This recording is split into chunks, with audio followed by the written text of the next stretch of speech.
Hello everyone, welcome back to another episode of r/MaliciousCompliance. In today's episode, do not leave the spill unattended. Small business owner assumes that just because she is someone's boss that she is everyone's boss. Postal worker defies her indomitable will and suffers her mighty wrath. The day the dishwasher exploded. Before we get started, make sure to subscribe so you will never miss a video. So let's get started. Do not leave the spill unattended. A story of malicious compliance from many years ago, when I was a teenager less than 1 year into my retail job, where I did recovery, basically tidying your allocated department so it was neat and presentable for the following day. There was a rule that if you found a spillage on the floor, you had to have one person stay and guard the spill so no customer would come along and slip in it, and one person to go and get the cleaning supplies cart to clean it up, or if that wasn't in its place and you couldn't find it, then at least one of those yellow caution, slippery floor signs to put there. On the day of this malicious compliance, I was working in the household cleaning section, which was right in the back corner of the store. About halfway into my 3-hour shift, I walked into an aisle and discovered a bottle of dishwashing liquid had been knocked off the shelf and had pretty much exploded, leaving a pale yellow sheen of liquid that covered almost the whole middle of the aisle. I thought about the rule for a moment, and then realized that because of where my department was, I would be waiting a very long time for another staff member to even realize there was a spill, let alone help, and that it was unlikely customers would go down that aisle in the next few minutes anyway. So I walked out of the aisle and went to go find the cleaning stuff, but only got a few meters away from the spill when I bumped into the store manager, who we'll call Ray. We had the following conversation, paraphrased a bit since this was from around 20 years ago. Ray, how are you going with your department?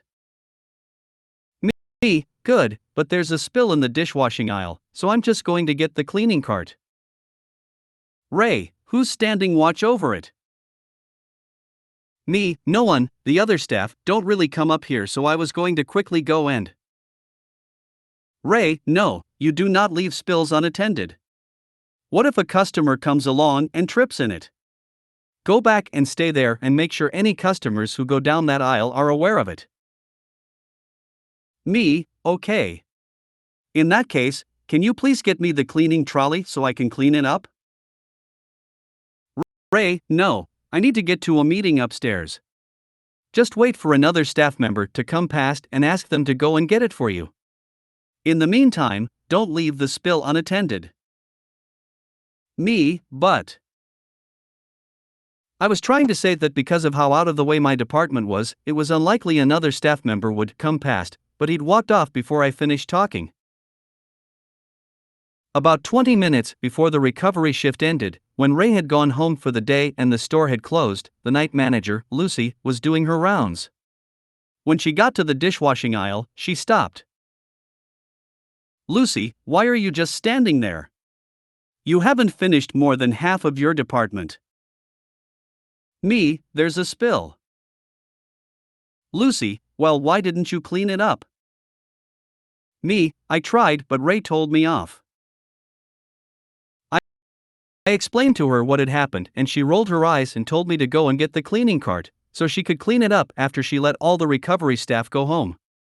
After that, they brought in a rule where if you had a spill and there were no staff around, you were allowed to leave either a shopping basket over it or create a makeshift barrier around it with stock so that you could go and get the cleaning supplies yourself.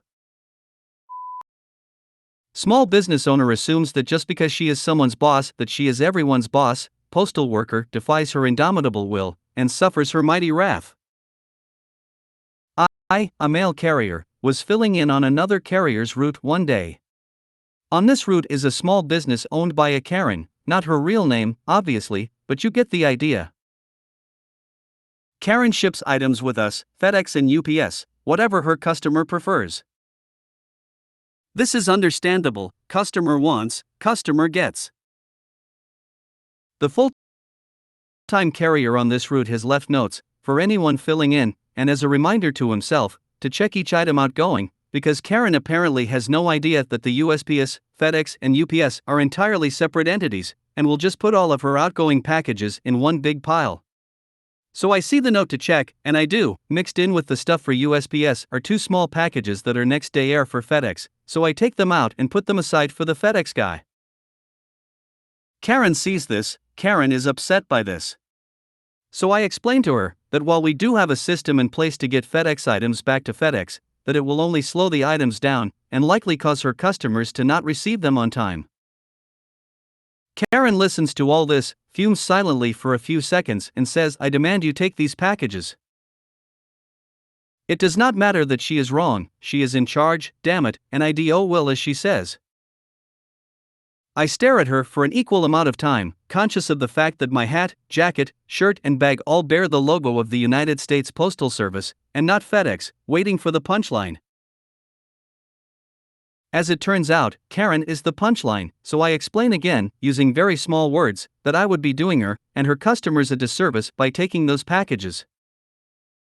She tells me she'll have my job, showing that she has no idea how union workplaces function, and issues her demand again.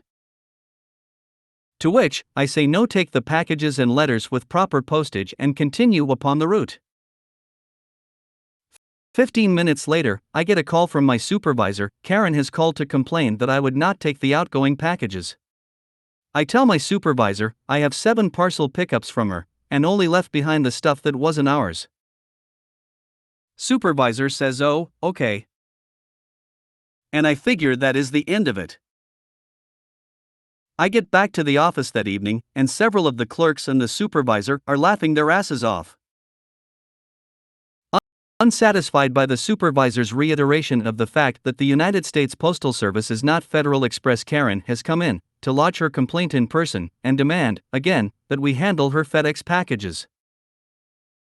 Upon being told no, she has launched into a screaming fit, left a scathing Google Maps review of that particular post office, then stormed out, leaving behind the 2 packages in question. They sat on a shelf for a week before a FedEx employee came to pick them up. After I am told, she called that post office and demanded a refund because it was not delivered on time. The day the dishwasher exploded.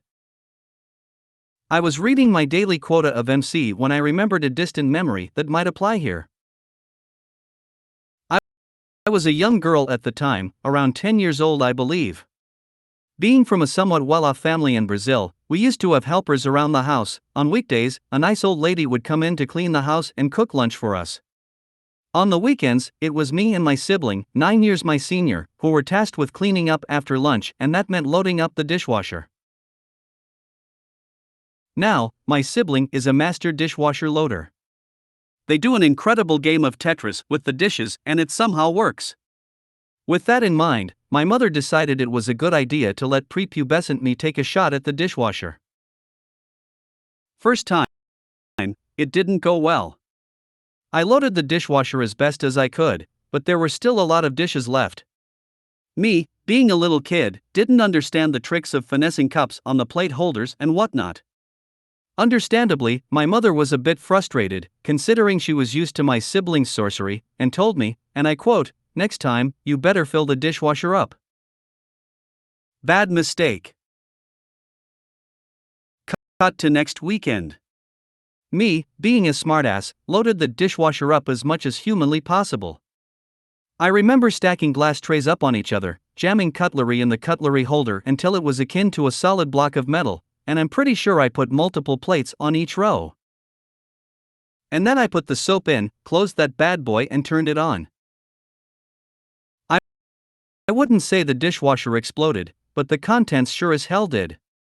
I assume due to the hot water jets, some dishes, all made of glass, BTW, kept clanging against each other and broke, and the glass shards flew out, breaking other dishes.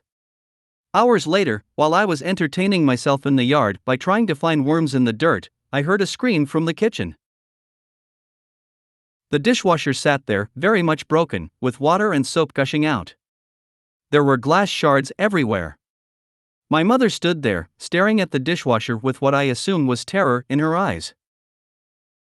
She turned to me. "What did you do?" Me, the devil's spawn, knowing exactly what I did, I filled it up, like you said.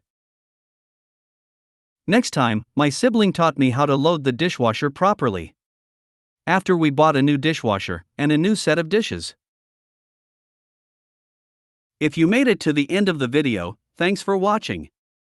Don't forget to like, subscribe and share, and we will see you in the next video.